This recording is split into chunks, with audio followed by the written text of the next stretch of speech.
वीरू शेर जिसने जवान होते ही खूब इज्जत, नाम और शोहरत कमाई, जिसने सालों तक जंगल के जानवरों की खिदमत की और उन सब की अपने परिवार की तरह रक्षा की।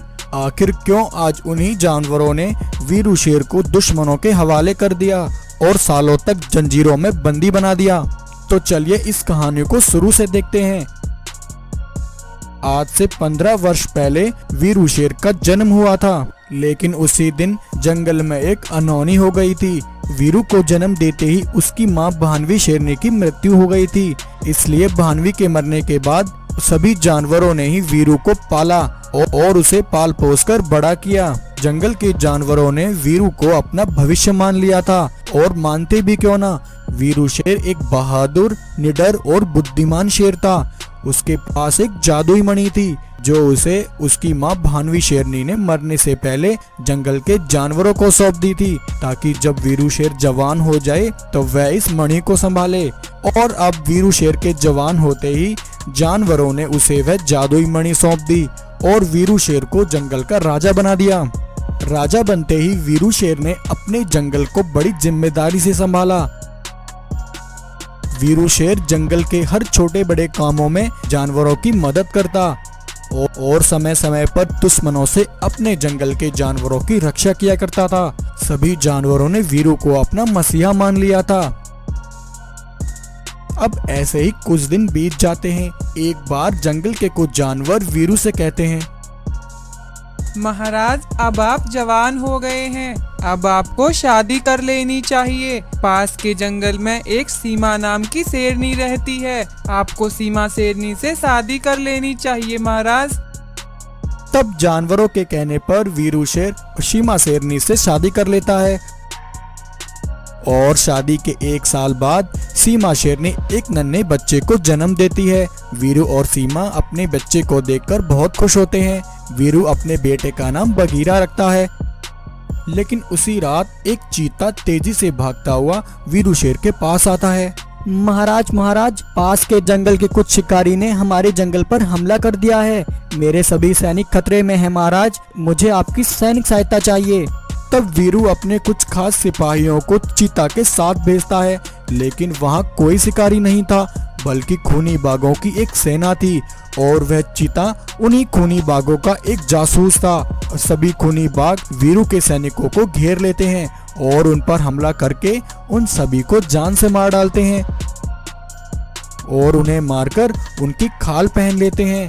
तब उनका लीडर कातिया बाघ अपने सिपाहियों से कहता है, शाबाश मेरे सैनिकों, अब शुरू होगा असली खेल। अब जैसा मैंने तुम्हें समझाया है, तुम्हें बस वैसा ही करना है।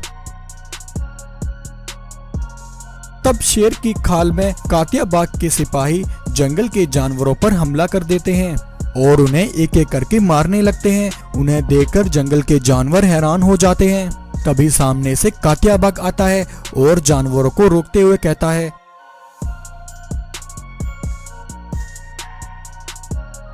सुनो मेरे भाइयों, तुम सब जिसे अपना मसीहा मानते हो, यह सब उसी ने किया है। यह सब कुछ तुम्हारा महाराज वीरू करवा रहा है। उसने तुम सबके साथ धोखा किया है। वह तुम सबको खत्म कर देना चाहता है, ताकि वह उस जादुई मणि को लेकर यहाँ से कहीं दूर भाग सके। अरे बाघ, ये तुम क्या कह रहे हो? हमारे महाराज वीरू ऐसा कभी नहीं कर सकते। हमें उन पर पूरा भरोसा है। भाइयों, अगर तुम्हें मेरी बात पर भरोसा नहीं तो चलो मेरे साथ। तब कातिया बाघ सभी जानवरों को दिखाता है कि वीरू शेर जादुई मणि को लेकर वहां से भाग रहा है। ये देखकर सभी जानवरों के होश उड़ जाते हैं। गद्दार, धोखा! इस गद्दार ने हम सबके साथ धोखा किया है। इस गद्दार को इसकी सजा मिलनी चाहिए। उस रात जानवरों ने जो देखा वह उस पर विश्वास कर लेते हैं। सुबह होते ही कातिया बाघ सभी जानवरों के साथ वीरू को बंदी बना लेता है। वहीं वीरू की पत्नी सीमा शेरनी गुस्साए जानवरों के स्वभाव को देखकर जैसे तैसे अपनी जान बचाकर अपने बेटे बगीरा के साथ जंगल से भाग जाती है। और उधर कातिया बाघ खुद को जंगल का राजा घोषित कर देता है। तो इसलिए वीरू शेर आज तक सलाखों के पीछे दुश्मनों की कैद में था। और उधर अब वीरू का बेटा बगीरा अपनी माँ की देखरेख में जवान हो जाता है। तब एक दिन आसमान से एक जादुई रंगीन विशाल शेर बगीरा के पास आता है। सुनो सीमा और बगीरा, आज मैं तुम्हें एक राज की बात बताने आया हूँ। बगीरा, तुम्हारे पिता वीरू शेर पर लगाया गया चोरी का इल्जाम बिल्कुल झूठ है। वीरू शेर बिल्कुल बेकसूर हैं। उनके साथ धोखा किया गया है। इस सब के पीछे कात्याबाग का हाथ है। उस रात कात्याबाग के सैनिकों ने धोखे से वीरू के सिपाहियों को मारकर उनकी खाल पहन ली थी और जंगल के जानवरों पर हमला कर दिया था। तब सभी जानवरों ने कात्या के सिपाहियों को वीरू के सिपाही समझा और उस रात जिस सफेद शेर को जानवरों ने मनी चुराकर भागते हुए देखा, वह सफेद शेर भी कात्याबाग का ही एक सिपाही था। यह सब कुछ उस गद्दार कात्याबाग ने किया है ताकि वह तुम्हारे पिता को झूठे इल्जाम में फंसाकर उन्हें कैद कर सके और उनके जंगल पर अपना कब्जा कर सके। यह सब सुनकर सीमा और बगीरा के होश उड़ जाते हैं। मुझे पता था मेरे पिता गद्दार नहीं हो सकते। उनके माथे पर लगा गद्दारी का कलंक बिल्कुल झूठा है। मैं अपने पिता पर लगा ये कलंक मिटा दूंगा और उस कात्याबाग और उसके सभी सिपाहियों को जान से मार डालूंगा। ऐसा कहकर विशाल रंगीन शेर बगीरा को कुछ शक्तियां देता है।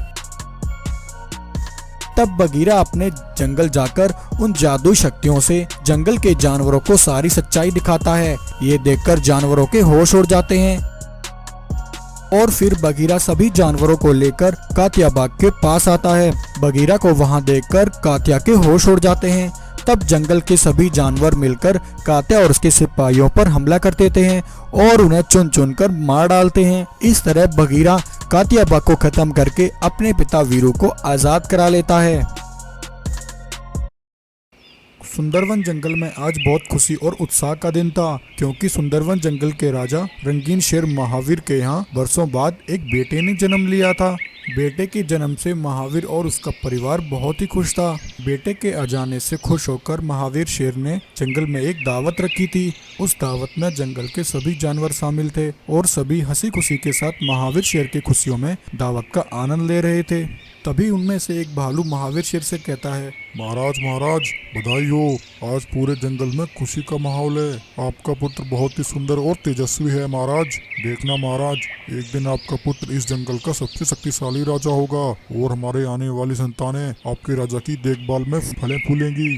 तब यह सुनकर महावीर शेर कहता है, हाँ भालू, तुम सही कह रहे हो। इस जीवन में सब कुछ किस्मत से मिलता है। अगर मेरे बेटे की किस्मत में राजयोग लिखा है तो मेरा बेटा इस जंगल का सबसे शक्तिशाली राजा बनेगा और चारों दिशाओं में हर जंगल में इसी का राज होगा। लेकिन अभी मेरा बेटा बहुत छोटा है, अभी तो इसके खेलने कूदने की उम्र है। मैं भी कहाँ अभी से इसकी किस्मत लिखने लग गया। इसके नसीब में जो होगा इसे वही मिलेगा। ऐसा कहकर वे सभी दावत का आनंद लेने लगते हैं। लेकिन महावीर शेर की ये खुशियाँ केवल कुछ ही समय के लिए थी, क्योंकि उसके जंगल में कुछ ऐसा होने वाला था जिसकी किसी ने कल्पना भी नहीं की थी। महावीर शेर के बेटे सफेद शेर की किस्मत तो पहले ही नियति ने लिख दी थी। एक रात एक खूनी बाघ अपनी शैतानी बाघ मानव की सेना लेकर उस जंगल में आ जाता है। वहां आकर वह खूनी बाघ सबसे पहले महावीर शेर की गुफा पर पहुंचता है। महावीर शेर अपने बीवी बच्चों के साथ अपनी गुफा में आराम कर रहा था। तभी वह खूनी बाघ अपने सैनिकों से कहता है, सुनो सैनिकों, यही वह गुफा है जहाँ एक जंगल का राजा महावीर शेर रहता है। सुना है उसके घर में एक पुत्र पैदा हुआ है, हमें उसके बेटे को उठाना है। वो महावीर रंगीन शेर अपने बेटे को इस जंगल का राजा बनाकर अपने बेटे का भविष्य देख रहा है। लेकिन रंगीन शेर, तेरे बेटे की किस्मत तो मैंने पहले ही लिख दी है, मैं तुझे बर्बाद कर दूंगा। ऐसा बोलकर वह खूनी बाघ महावीर शेर के बेटे सफेद शेर को उठा लेता है और अपने सैनिकों को लेकर एक जादुई रास्ते से महावीर शेर के बेटे सफेद शेर को अपनी दूसरी दुनिया में ले आता है। उस खूनी बाघ की शैतानी दुनिया बहुत ही खतरनाक थी। हर तरफ उसके खूनी सैनिक पहरा दे रहे थे। वहां आकर वह खूनी बाघ अपनी शैतानी तंत्र विद्याएं सफेद शेर को देता है और सफेद शेर को अपनी तरह अपनी खूनी सेना में शामिल कर लेता है और अपनी शैतानी शक्तियों से सफेद शेर की परवरिश करने लगता है। उधर जब सुबह होती है तो महावीर शेर को उसका बेटा कहीं नहीं मिलता। महावीर शेर के बेटे की लापता होने की खबर जंगल में तेजी से फैल जाती है। महावीर शेर और उसकी पत्नी बेटे के लापता होने से बहुत परेशान हो जाते हैं। तब दुखी होकर महावीर शेर कहता है, हे प्रभु, ये आपकी कैसी माया है। मुझे इतने वर्षों बाद तो एक पुत्र की प्राप्ति हुई थी, आपने तो मेरी चंद पल की खुशियां ही छीन ली। अभी तो मेरे बेटे ने अच्छे से चलना भी नहीं सीखा था। न जाने मेरा मासूम बेटा कहाँ और किस हाल में होगा। यह कहकर महावीर शेर और उसकी पत्नी के साथ जंगल के सभी जानवर हताश और निराश हो जाते हैं। ऐसे ही 2 वर्ष भी चलते हैं। अब महावीर शेर और उसकी पत्नी ने सब्र कर लिया था कि उनके नसीब में पुत्र नहीं है। महावीर शेर जैसे तैसे अपनी पत्नी शेरनी को इस दुख में संभाले हुए था, लेकिन वहीं महावीर शेर इस दुख को अपने अंदर दबाए हुए था। वहीं दूसरी तरफ उस खूनी बाघ की परवरिश में सफेद शेर बड़ा हो जाता है और एक ताकतवर खूनी ज़ॉम्बी शेर बन जाता है। उस खूनी बाघ ने जैसी उसकी परवरिश की थी, सफेद शेर वैसा ही बर्ताव करने लगता है। तब एक दिन वह खूनी बाघ सफेद शेर और अपनी खूनी सेना को लेकर उस महावीर शेर के जंगल पर हमला कर देता है। खूनी बाघ की सेना जंगल के जानवरों को एक एक करके मारने लगती है। हर जंगल में हर तरफ हाहाकार मच जाती है। तब जंगल की एक गाय महावीर शेर को इस बात की खबर देती है। महावीर शेर इस घटना को सुनकर हैरान हो जाता है। आखिर यह खूनी बाघ कौन है और यह मुझसे क्या चाहता है? यह अपनी खूनी सेना को लेकर मेरे जंगल पर क्यों हमला कर रहा है? महावीर शेर गाय से यह सब बातें कर ही रहा था कि तभी वह खूनी बाघ अपनी सेना को लेकर महावीर शेर की गुफा पर पहुंचता है। खूनी बाघ मानव महावीर शेर और उसकी पत्नी के साथ जंगल के बचे हुए जानवरों को कैद कर लेते हैं। यह देखकर महावीर शेर बहुत हताश और निराश हो जाता है, लेकिन उस खूनी सफेद शेर को देखकर महावीर के मन में शंका होती है। वह मन ही मन उस सफेद शेर के बारे में सोचता है। अरे इस खूनी बाघ की इतनी विशाल सेना में यह सफेद शेर कौन है? मुझे इस सफेद शेर न जाने क्यों मुझे इस सफेद शेर के अंदर से अपनेपन की गंध आ रही है। लेकिन महावीर शेर को क्या पता था कि वह खूनी सफेद शेर उसका अपना ही खून है। तभी खूनी बाघ महावीर शेर से कहता है, महावीर शेर, आज से इस जंगल पर मेरा कब्जा है। मैं यहाँ का राजा हूँ। अब इस जंगल पर मेरी सेना राज करेगी। रंगीन शेर, मैं तुझे और तेरे इन प्यारे वफादार जानवरों को इतनी आसानी से नहीं मारूंगा। तू और तेरा परिवार इस जंगल में यहीं कैद रहकर तड़प तड़प कर मरेगा। ऐसा कहकर खूनी बाघ, महावीर शेर, उसकी पत्नी और जंगल के कुछ जानवरों को वहीं कैद करके अपनी दुनिया में वापस चला जाता है। तभी उसी रात उस जंगल में एक जादुई दरवाजा उतरता है और उस दरवाजे में से एक गोल्डन शेर बाहर आता है। गोल्डन शेर महावीर शेर के पास आता है और कहता है, महावीर शेर, मैं तुम्हें यहाँ एक बहुत बड़ा राज बताने आया हूँ जिससे तुम सब अब तक अनजान थे। महावीर शेर, तुम्हारा पुत्र जिसे तुमने बरसों पहले खो दिया था, वह आज भी जिंदा है। उस खूनी बाघ की सेना में जो सफेद शेर शामिल है, वह कोई और नहीं, तुम्हारा अपना ही खून है। वह तुम्हारा बेटा सफेद शेर है। गोल्डन शेर की यह बात सुनकर तो महावीर शेर के पांव से जमीन खिसक जाती है। अरे गोल्डन शेर, यह तुम क्या कह रहे हो? आखिर ऐसा कैसे हो सकता है? मेरे बेटे की ऐसी हालत कैसे हो गई? मुझे कुछ समझ नहीं आ रहा। गोल्डन शेर, तुम्हें जो भी पता है मुझे साफ साफ बताओ। तब गोल्डन शेर अपनी शक्ति से महावीर शेर को दिखाता है कि उस रात जब महावीर शेर अपने बीवी बच्चों के साथ गुफा में सो रहा था, तब उसी खूनी रात में वह खूनी बाघ अपनी शैतानी सेना को लेकर उसके जंगल में आया और रात में ही वह खूनी बाघ अपने सैनिकों के साथ उसके बेटे सफेद शेर को लेकर अपनी दुनिया में चला गया था। उस खूनी बाघ ने अपनी शैतानी परवरिश देकर उसके बेटे सफेद शेर को बड़ा किया है और उसे अपने जैसा खूनी ज़ॉम्बी शेर बना दिया है। यह सुनकर महावीर शेर हैरान हो जाता है और उसे अपने बेटे पर बहुत दुख होता है। अरे ये सब क्या हो गया? मैं आज तक सिर्फ यही सोचता रहा कि मेरा बेटा इस दुनिया में अब नहीं है। गोल्डन शेर, मुझे मेरा बेटा वापस चाहिए। मुझे मेरा बेटा वापस कैसे मिल सकता है? गोल्डन शेर कहता है, महावीर शेर, तुम्हारे बेटे को बचाने का सिर्फ एक ही तरीका है। हमें उस खूनी बाघ की शैतानी दुनिया में जाकर वहाँ रखी उसकी शैतानी मणि को नष्ट करना होगा। शैतानी मणि नष्ट होते ही उस खूनी बाघ के साथ उसकी बनाई खूनी सेना नष्ट हो जाएगी और तुम्हारा बेटा उस खूनी बाघ की शैतानी शक्तियों से आज़ाद हो जाएगा। तब महावीर शेर ऐसा ही करता है। वह गोल्डन शेर के साथ एक जादुई रास्ते से उस खूनी बाघ की शैतानी दुनिया में आ जाता है। वहां आकर गोल्डन शेर और महावीर शेर उस शैतानी मणि को नष्ट कर देते हैं। शैतानी मणि नष्ट होते ही खूनी बाघ की सारी सेना वहीं नष्ट हो जाती है और उस खूनी सफेद शेर के ऊपर से शैतानी शक्तियों का साया खत्म हो जाता है और महावीर शेर को उसका बेटा वापस मिल जाता है। महावीर शेर अपने बेटे को वापस पाकर बहुत खुश होता है और गोल्डन शेर का धन्यवाद करता है।